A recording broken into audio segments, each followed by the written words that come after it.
नमस्कार बच्चों मेरा नाम माला दुबे है और आज मैं आपको संधि की दूसरी वीडियो सेंड कर रही हूँ। प्रथम वीडियो मैंने आपको सेंड की है जिसमें मैंने आपको संधि का अर्थ बताया है। संधि का अर्थ होता है मेल। दो बड़ों के मेल से जो उत्पन्न विकार उत्पन्न होता है या परिवर्तन होता है उसे हम संधि कहते हैं। और संधि विच्छेद किसे कहते हैं? जब संधि युक्त शब्दों के बड़ों को अलग अलग करके पहले वाली स्थिति में रख दिया जाए तो उसे संधि विच्छेद कहते हैं। बच्चों, अब मैं आपको दूसरी वीडियो में संधि के भेद पढ़ाऊंगी और समझाऊंगी। प्रथम सबसे पहले मैं ये कहना चाहती हूँ बच्चों, कोरोना काल का समय शुरू हो चुका है। आप सभी घर में सेफ रहें, स्वस्थ रहें, अच्छे रहें और सैनिटाइजर का इस्तेमाल करें, हैंड वॉश करते रहें समय समय पर। और कहीं भी बाहर निकले तो आप मास्क का इस्तेमाल करें। अपने परिवार के साथ ही घर से बाहर निकलें और हेल्दी फूड खाएं। अच्छा अच्छा खाना मम्मी से बोल करके घर में बनवाएं और घर में खाएं। बाहर की कोई भी चीज़ को इस्तेमाल ना करें। तो बच्चों, अब मैं संधि के भेद आपको पढ़ा रही हूँ। संधि के 3 भेद होते हैं: स्वर संधि, व्यंजन संधि, विसर्ग संधि। बच्चों, स्वर संधि दो स्वरों के मेल से जो विकार या रूप उत्पन्न होता है तो उसे हम स्वर संधि कहते हैं। स्वर संधि के 5 भेद होते हैं बच्चों: दीर्घ संधि, गुण संधि, वृद्धि संधि, यण संधि, अयादि संधि।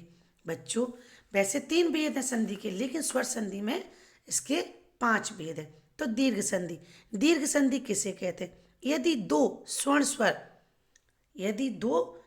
स्वर पास में आ जाएं या दोनों मिलकर दीर्घ बड़े बन जाएं, दीर्घ का अर्थ होता है बच्चों बड़ा हो जाते हैं, उसे हम दीर्घ संधि कहते हैं। अ, आ, इ, ई, उ, ऊ अगर ये पास पास आते हैं तो इसका आ का क्या बन जाता है? बड़ा आ। और ई का क्या बन जाता है? बड़ी ई। और ऊ का बड़ा ऊ। तो बच्चों, कोई भी शब्द में आपको बड़ी ई की मात्रा दिखती है या बड़े आ की मात्रा दिखती है या छोटे बड़े ऊ की मात्रा दिखती है तो वहाँ पर आप एकदम समझ जाना शब्द में कि ये दीर्घ संधि है। पराधीन, देखो बच्चों, बड़े आ की मात्रा है, रा पे, धा पे बड़ी की मात्रा। सत्यार्थ, यहाँ पे बड़े आ की मात्रा है। हिमालय, माँ पे बड़े आ की मात्रा है। महाशय, हा पे बड़े आ की मात्रा है। रविंद्र, बड़ी की मात्रा है। रजनीश, बड़ी की मात्रा है। भूनति, भा पे बड़े ऊ की मात्रा है। नंदीस, बड़ी की मात्रा है। रत्नाकर, बड़े आ की मात्रा है। कपीश, पा पे बड़ी की मात्रा है। रत्नाकर, ना पे बड़ी की मात्रा। इस तरह से आपको शब्द दिखेंगे तो बीच में आपको बड़े शब्दों की मात्राएं दिखेंगी, आ, ई, ऊ। तो ये आपको ध्यान रखना है, दीर्घ संधि है। अब हमारी दूसरी आती है गुण संधि।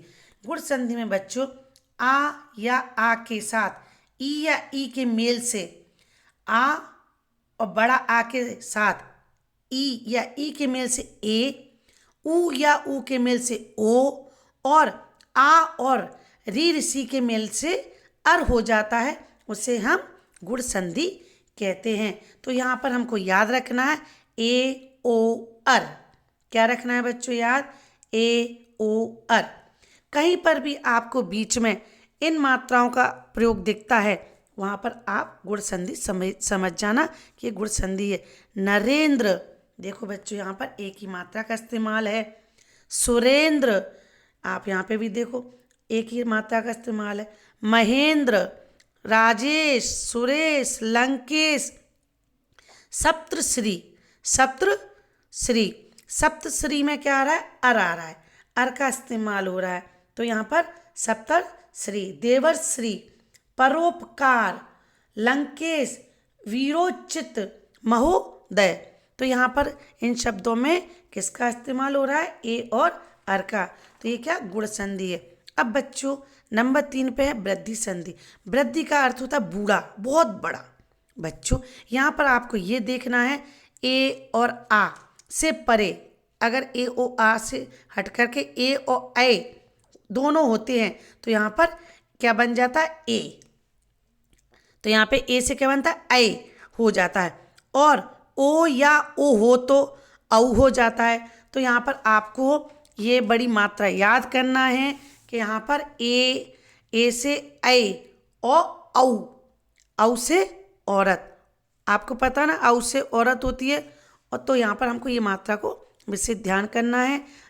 एकाक, तथेव, औषध, महोज, महोषध, परमेज, धनेश्वर। तो यहाँ पर ये वर्ड आपको याद रखने हैं कि यहाँ पर ये बड़ी की बड़े मात्रा आपको बीच में दिखेगी, तो वहाँ पर आप समझ जाना वृद्धि संधि है। अब आती है हमारी यण संधि। यण संधि में बच्चों छोटी ई बड़ी ई क्या बन जाती, या, छोटा ऊ बड़ा ऊ वा, और ऋ से ऋषि का रा। तो बच्चों यहाँ पर आप देख रहे होंगे इनमें हलंत लगा हुआ है, तो हलंत का अर्थ होता है अधूरा व्यंजन।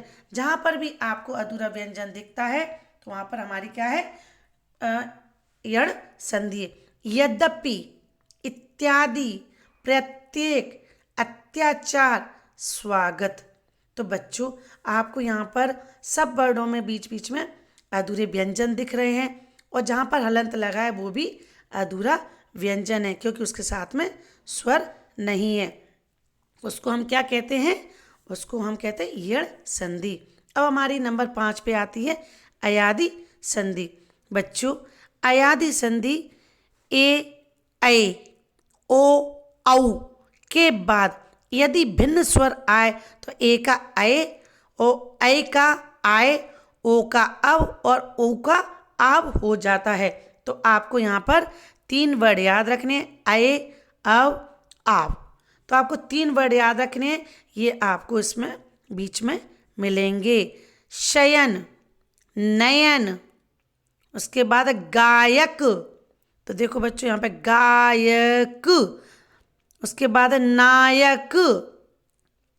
तो बीच में ये क्या हो गए हैं, आपको कौन से शब्द दिख रहे हैं, ऐ और अव और अर। तो ये शब्द आपको बीच बीच में गायिका, और उसके बाद आपको और भी वर्ड है इसमें, नायिका, पवन, नाविक, भावुक, पावक। तो ये हमारे क्या हो गए, स्वर संधि के भेद हो गए।